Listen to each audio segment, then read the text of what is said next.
we now have the fifth of the five, sort of six, likely to end up seven dragon gods. We have the silhouette of Viernes. We actually have something that is I would assume at this point, for sure, silhouette. The ones at the very beginning in Chapter 2 of 100 Years Quest, those not being the actual dragon god designs, those don't surprise me. Generally, when you have a silhouette long before a character's initial reveal, that probably means that there's still levels of degree of creative freedom that the author is gonna have in this character's design. Their overall themes and stuff probably for the most part have already been decided, but there's probably just aspects that they still want to think about, a couple design ideas to go over.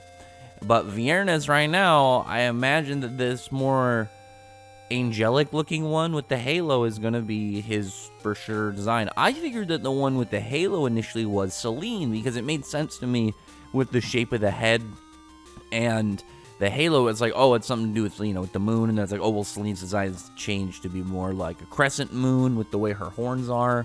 But apparently not. Apparently that one decided to go towards Viernes, and got some hype stuff from this chapter. But again, in this chapter, I still just do not believe that Eleftheria is innocent. I do not believe that he is I don't think that it's guaranteed he's gonna be a traitor or something. I think it's one of those things right now where he just gives off the suspicious presence, and it makes me just want to be keep an eye on him. Look around for seeing if he's doing weird stuff behind the scenes. To me, the way that Mishima has Selene's character logically, in terms of a personality, mentality, and kind of life views and whatnot from Selene, do line up with Natsu, and obviously the way that is able to view humans and dragons as not just they are set to exist as a certain way because of their species. It has to do with more of a choice thing and their own individual actions and what they as people do, and who they choose to be. And with that, the question is, what does that do for Eleftheria? Because we've seen Eleftheria does make these. He makes these claims that clearly view it as just for the humans, and I feel like that's done intentionally to just kind of lay some groundwork of putting an idea of where he stands in all this. And again, it could just be nothing. It could just be suspicion and being suspicious. But I feel like he as a character just gives off at least enough that it's better not to discount him out of being a potential enemy, He gives off, again, a very weird vibe. And the thing about him, and that I find always very strange, is it's after the fact when we see him and Selene have some form of back and forth, where Selene's is already set in this way that, again, looks at them as an individual, looks at them as the person, not as just locked into your species. It's afterwards that we get something from Eleftheria, and it feels to me he's just bringing stuff up and saying stuff to do it, and it's not genuine. But again, that could just be nothing. But with that, we look at obviously where their conversation this chapter went. And obviously the first part having to do with Selene or Irene, Wendy, and Urza conversation I thought was nice.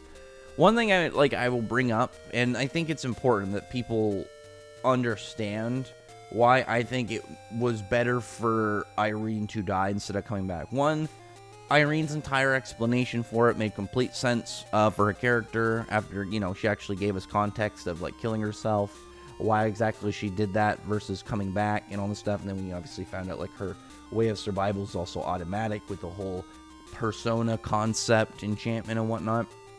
But I really like that Mishima explored both Urza and Irene's views on the other character without having to have them directly interact. Because with Irene, obviously last chapter we got deep into Irene's logic, obviously, of her stance with Urza, and how she didn't want her sacrifice just to be kind of glossed over. But Urza, this chapter, Urza does confirm pretty much how I believed Urza would be. She has a level of respect for Irene. She obviously thinks about, like, what if I lived that life with my mother instead? Because it's different, obviously, being, like, not knowing your parents at all, being, like, an orphan full out, and then eventually meeting them. And it's just, like, that... I feel like that just kind of, like, natural thought which would go into your head, obviously, of, like, this, what if, like, this was the life that I lived instead, knowing now where you could have been instead of it just being a random kind of thing, just being a nothing. But she also has levels of resentment because of, obviously, the bad stuff that she did, but in the end, she, like, still has, again, a level of respect and appreciation for it, which, again, I think is good. I think that makes a lot of sense, and that really does a lot for kind of, like, again, setting up stuff for her character without it being kind of, like, too much of just kind of a random. Like, I don't think we needed Irene and Urza to have some long, like, constant back and forth plot line. I think the way that it went, it did a lot for their characters without having to excessively use Irene's character again. And I think the whole bit about her, like, not wanting her sacrifice just to be kind of a cheat, like, it's just being like, no, and I end up cheating death, so it's like, I won anyway kind of thing. I think it makes a lot of sense for Irene to look at it as, like, that's not what I want. Like, I don't want to be selfish like that. Like, I did that for my daughter, and it's the only thing that I ever did that really made me feel like a proper mother. And I think that's a very respectable thing for her. And because it's like, the only reason people want her back is because they love her character. And it's like, yeah, her character's cool. I want Mard Geared back, but it's one that's very difficult to do. But if it's like, if he came back and he's like, I don't want to live because I literally have no purpose, and then he ended up, like, just, like, trying to find a way to die again, I'd be like, I mean, yeah, that makes sense. If it makes sense to their character and whatnot, then that's what's more important. And what made sense for Irene ended up doing well for her, and obviously, like I said, more in depth and exploring for her character. But it did give us, again, it gave us a much more concrete understanding of Urza's stance with Irene, which I think is also very important. But then we get back to the guild with Kieran and Laxus arguing. I think it's pretty funny that they're doing the whole, like, 5%, 10% thing. It was like Natsu and Gajul at the start of Alvarez. I think it's just pretty funny that he's got that adversary now that he's just mad at all times. I'm 100% on board, and I know a lot of people have talked about it. I've been very on board with this concept. Is a short training arc. I don't think we need, like, something like 20-something chapters for a training arc. I think what would be really cool is if we get a volume, like 8 or 9 chapters of setup with fights, like a couple setups, and then we get a couple battles, and we explore a little bit of the characters, and then we get, like, a short time skip, and we have something like, oh yeah, well, the characters have, like, a newfound level of kind of vibe with each other. It doesn't have to be like, oh, now we're best friends, but they can have something new about them, something developed. Maybe Laxus and Kieran end up going more towards being like Natsu and Gray rather than being like Natsu and Gajul or something like that. I still would think it would be really cool if Skullion was still like, still kind of like a little bit too aggressive with them, maybe. Maybe with Gray, because he's not a Dragon Slayer. Maybe he would, like, be a little bit dick about it or something. Or you can have just Gray wanting to get his revenge in another match. Like, because it's like the Gray and Skullion one, I will say, is like, it's not important, but I still want it to happen. And I think a skirmish kind of match would be really cool, because, like, they don't have to be serious to the death matches, but it'd be cool to see, like, the characters set up, and then, like, again, a short time skip, and it's like, oh, well, they now have, like, some form of extra thing that they've gone through with these characters, and they're going to have, like, another character that they have their own personal kind of thing with. I think would be really neat. As of right now, though, that's just wishful thinking. I think it's the potential is there, because, like, one thing that is for sure is once we got back to Diablos' guild, Mishima putting everybody in their guilds, in their groups, right across from each other, in, like, the exact opposing character setup that was believed. Like, I feel like it's just like he can't just be doing it by coincidence, because it's like the ones from the Dark Dragon Slayer Knights, it's like, yeah, you can we saw their fights for the most part, but it's like he has specifically Gajil and Mad Mole and then Gray and Scoleon across from each other. So it's like, I feel like Mishima just, like, he can't be doing that for no reason, you know? It's very easy for us to get rematches with some of them. I don't think we need, like, full depth crazy fights. I feel like with Urza, Misaki, Laxus, and Kirin, we can just kind of have showings of their fights. We don't need to have, like, a lot. Like, I think their fights would be cool to see, like, some parts in the manga, but those would be ones that you just expand a little bit on the anime to kind of, like, give a logical part just a little bit more time to build the episode, allow them to, like, do another chapter or something. But I think for the most part, we don't really need to see much for Natsu and Suzaku, I don't think, either. I think the only ones that we really need to focus on is, I think it would be, like, kind of half-focused Gajil and Mad Mole. Maybe you just kind of, like, show a little bit of, like, where Gajil might figure out something with training. Or with, obviously, Gray and Scoleon. Gray and Scoleon, I think, is obviously the one that would, like, require the most fight attention, because we haven't actually had that rematch on it when we know that'd be a thing. So, like, if we end up doing it, I think you would kind of have to. Whereas, like, these other ones, we've seen the other fight, so it's like, in terms of training, we don't need to see, like, anything kind of new, kind of breakthrough. Like, we don't need to see Urza pull out her fairy meteor sword on Misaki.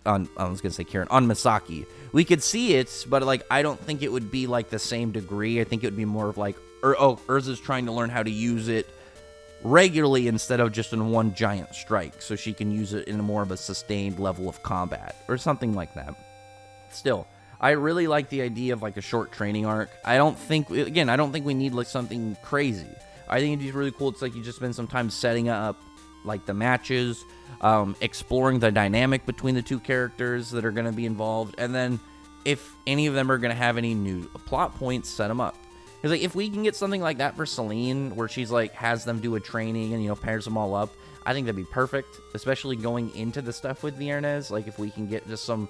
Again, we don't need, like, 2 years have passed. If we can get, 3 or 4 weeks, where it's just, like, a small push for all the characters, because you don't need a lot for them.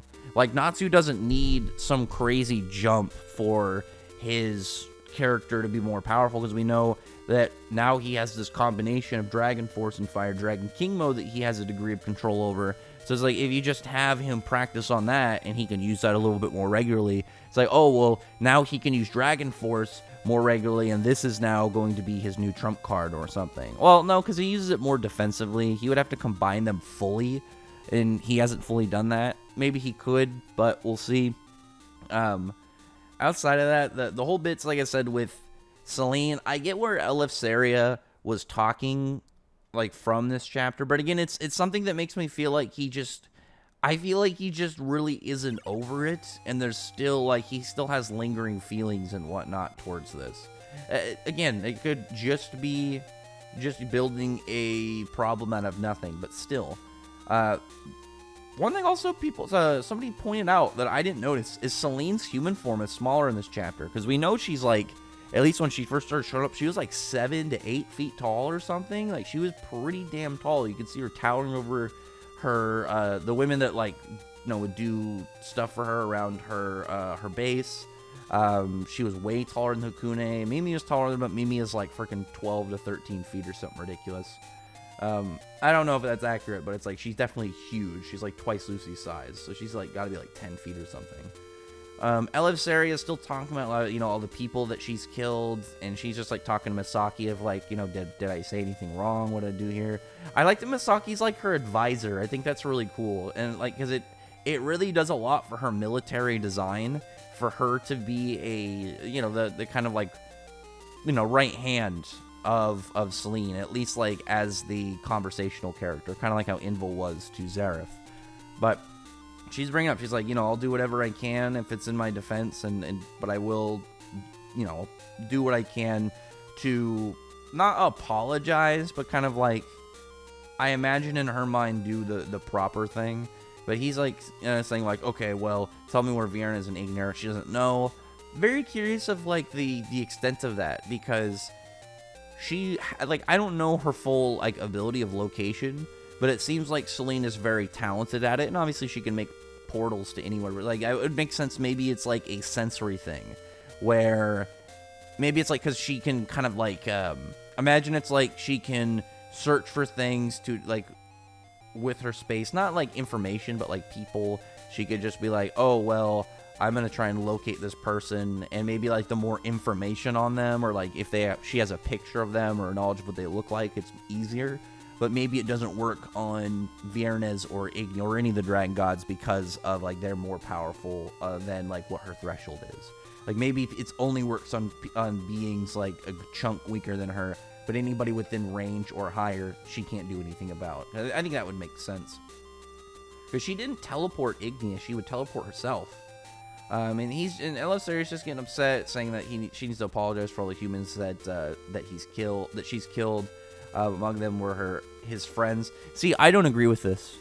I think that for her, there's a degree of like apology she would have to bring up. If Selene brought this up, I would be like, okay, yeah, I think that there's an understanding that's like, hey, even though you sent all like this was in self-defense, I know that you cared about these people and they were your buddies, and I'm not really sorry that I killed them in self-defense, but I'm sorry that it was like, you know, your friends went into a scenario where they had no chance of winning. Where it's like, I'm sorry that they got put into that situation in the first place. But the thing is, like, the situation in the first place is because of Elissaria. And that's one of the things that I find suspicious about him. It's like he does not seem like he actually believes, like he actually like has belief in like the more peaceful things he's saying, because you can tell here he's getting frustrated and mad, and he's like blaming it on Selene, but it's like, who opened the quest? Who sent them? Who is the one that devised all this? You sent them on this quest. You are the one that have this whole setup. All the people that have gone and died over the course of the last 100+ years has been your fault. They've all gone in accordance to something you set, with the reward of a wish, something otherworldly in terms of obviously what that can result in, where it all depends on the person of what they want most. That is 100% your fault, and that's just why, like, I don't trust him. He seems like, to me, he's gonna end up being the White Wizard, and he's gonna have some radical, aggressive thing about what he needs to do. And I think that it'll come from a place of personal logic, but one from the point where it's like a bad guy that has a understandable piece of motivation, but his goal in where it leads to is obviously resulting in a villain pretty much presence. Because it's obviously with the whole setup of the series, a random dragon, it could just be a random dragon.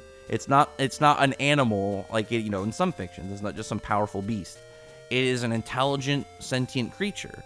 So you could have just a dragon exist, and Elisari would be fine, obviously, like going after him, having him killed for his for the 100 Years quest, or probably just in general.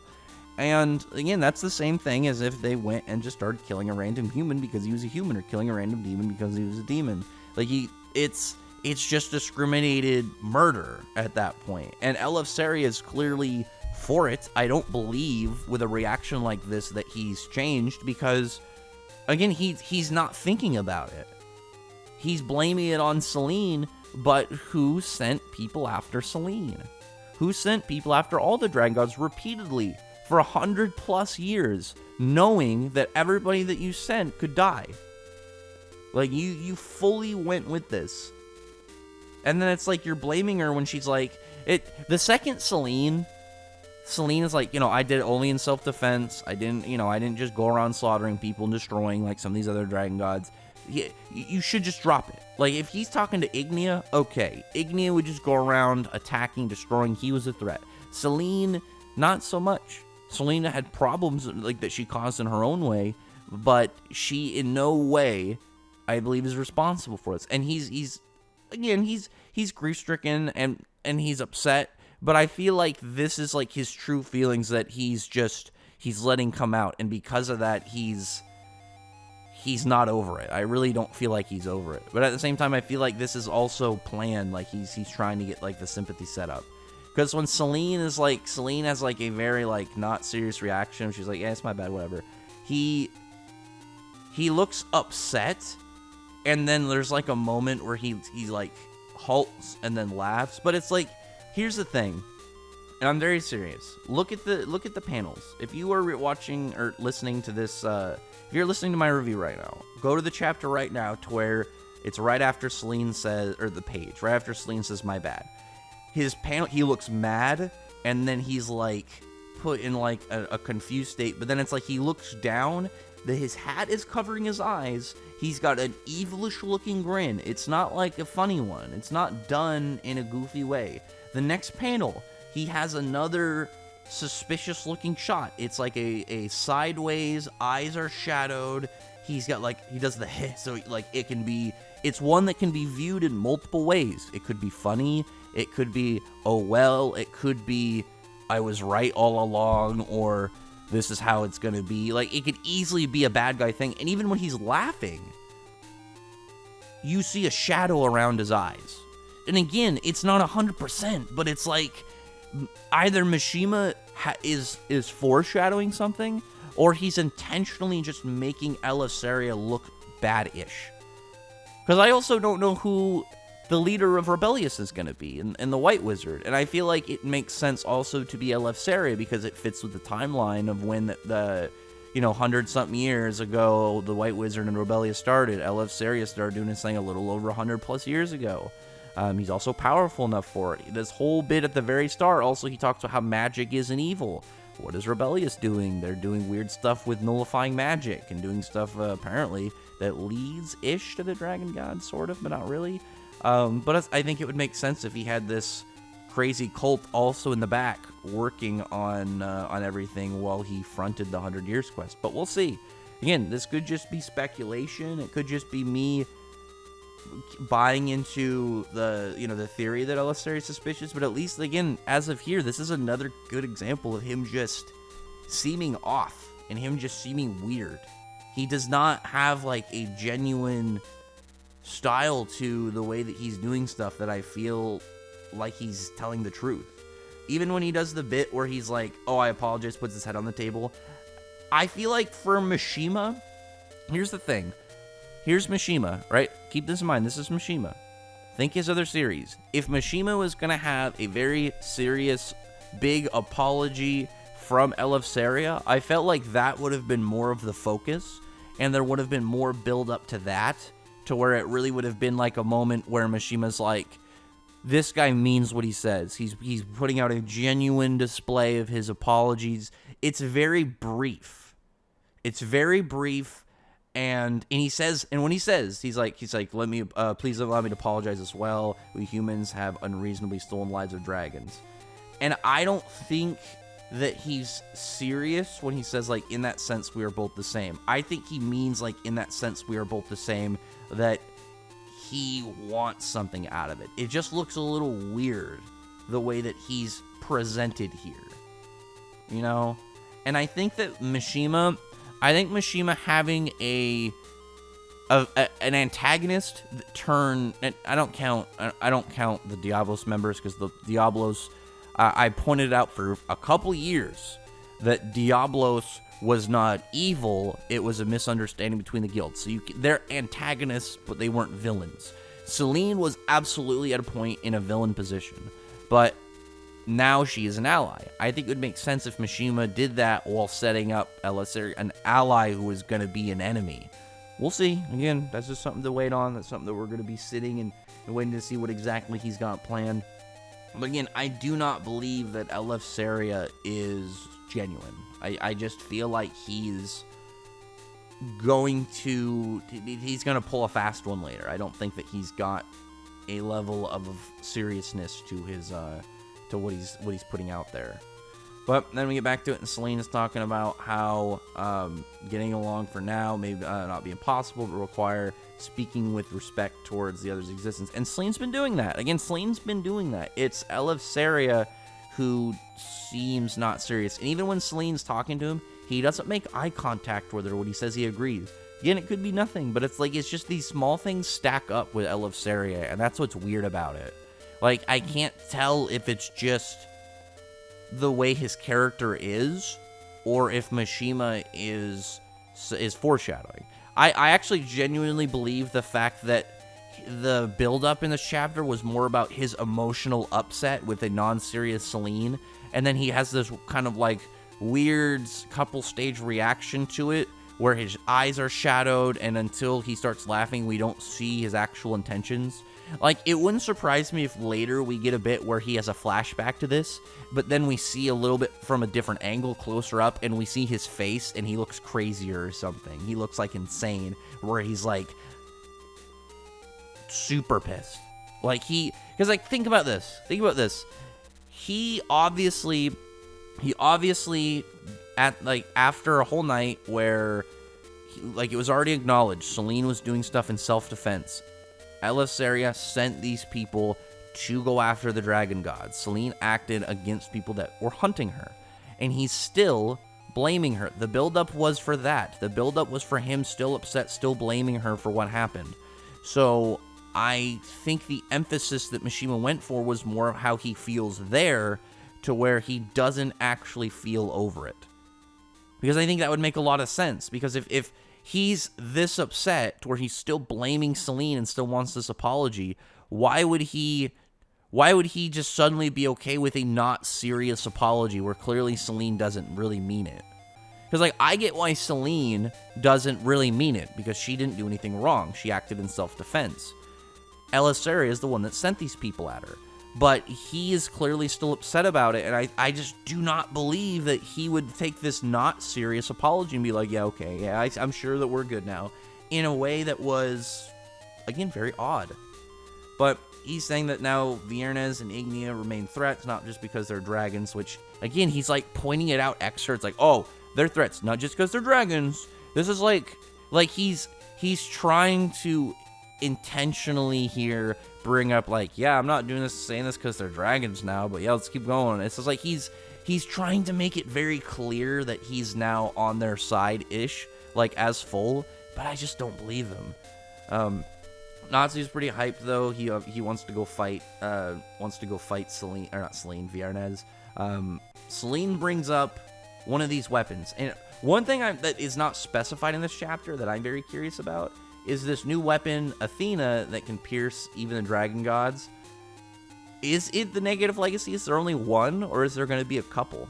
Like, is there a couple of weapons in this negative legacy category, or is it just the one? And this thing, Athena, one thing about it, I have a degree that I believe already about it. Eleftheria says it was created by his late apprentice, but he doesn't know where it is, and Selene brings up that in every other world that Athena is lost. Here's one thing I want to bring up as well. So, Athena, I'm going to say in theory, just assuming because it came from the apprentice of Eleftheria, I assume it has to do with dragon slaying magic. I think what would make a lot of sense is you have, like, maybe some sword, some, like, really busted sword, because that would make sense also why you have, introduce Suzaku, like, show that dragon slaying swords are a thing, and then have, like, a super powerful dragon slaying sword that was invented and created, because that would make sense of, like, if you had a super weapon that's, like, at crazy levels with the other, or stronger, but it also had a dragon slaying attribute, that would make sense why it could destroy a dragon god and pierce their dragon scales and stuff. Obviously a big deal, and maybe something for Ursa later on. We'll see where that goes. But this thing, Athena, obviously is very hyped. Again, Eleftheria, like, it's Eleftheria just does stuff that makes me question why he's talking. He's like, Selene, where did you get that information? It's like, why do you, like, I feel like Selene getting information is already, like, you should just assume that it's not hard for her. Like, she knows stuff you don't know. Like, she clearly knows stuff about the other dragon gods. She knows stuff about other dimensions that you've never been to. It's like, why question her? She's older than you. She's been more places. She's a natural dragon, so she lived in an entirely different world, essentially, like an entirely different era of the planet before like it shifted to a fully different style before the dragons were put into near extinction. But Athena is hyped up. I'm guessing that the stuff around his apprentice is going to come into play. Maybe his apprentice, like, there's some theories, maybe his apprentice is in Gold Owl or something. Maybe that's the Gold Owl Guildmaster, and he's tied to Viernes or something. Or it's just like we're going to see that soon. But that's another thing that I think is very suspicious about it. Suspicious about him in general, because like one thing is like Selene saying like, you know, she's been to similar worlds, and he's like, there's Athena in other worlds. He's sweating. It's like, why does he care about other worlds having it? What's so crazy about that? Because it's like, it's an alternate world, so what does that dimension having it mean? I feel like it means something personally to him, because when he says, oh, my late apprentice made it, it's either like, oh, that's just something that we're going to expand upon later, like if we're going to get like in general, that's assuming, it depends on the context, like a character expanding upon versus like a reveal. But with, oh, it being is my late apprentice, it's just like, it feels so vague and glossed over that it feels like Eleftheria is, I don't know, that he's trying just to move past that part, or just kind of like put the grounds to that already out there, that he doesn't have to like worry too much questioning about it.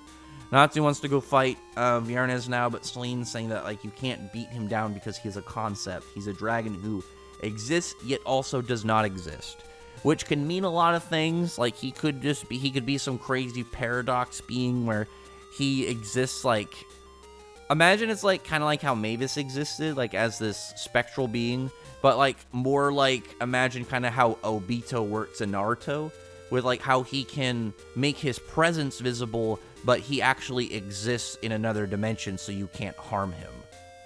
But it's like maybe he can do degrees of attacks towards people because of how broken he is, and that's one of the things about hurting him is you can't hurt him that way. But it's like maybe not just like, oh, another dimension. Maybe it's like because like he's set as this angelic design. Maybe he's ascended. He doesn't need a physical body anymore. He's like a ethereal being. So it's not another dimension. It's just that he exists almost on a different, just like a different presence in reality. Like he's not a being bound by mortal and physical rulings. Something kind of cool like that. I think it's just super badass in general. Obviously, like it's just a hype way to describe somebody to get him built up. The halo and the angelic design, one thing I'm very curious about is now the gold theme. Is he going to be gold the metal or gold the concept? Like, if he's gold more like the concept of gold in fiction, because obviously, like, you know, a lot of people have seen this. Gold in fiction ends up being, like, really crazy and special and powerful, like, especially, like, gold weapons, where it's, like, real-life gold. It's a soft metal that has a low melting point, so it's not that useful in terms of, like, actual, like, as a weapon. So what if it's more like how Sting's is white, to where it's a altered attribute, like Sting's is holy and light and becomes a white dragon? Or like how Sky for Wendy, it's like an upgrade version of Wind. It's a better version. It has obviously more reach. But the thing about that is interesting is look at his design. Look at the head design and the wing design. It's not the same as, but what if it is of a similar branch as a Sky Dragon? Because Sky, as like in the Japanese, what is it, Tenryu, Sky Dragon, it can also be translated to Heavenly Dragon. And the Sky Dragons, we already know that Sky Dragons have the ability to call back people from the dead. Not like a zombie, but, you know, do Milky Way for, like, messing with their spirits and stuff.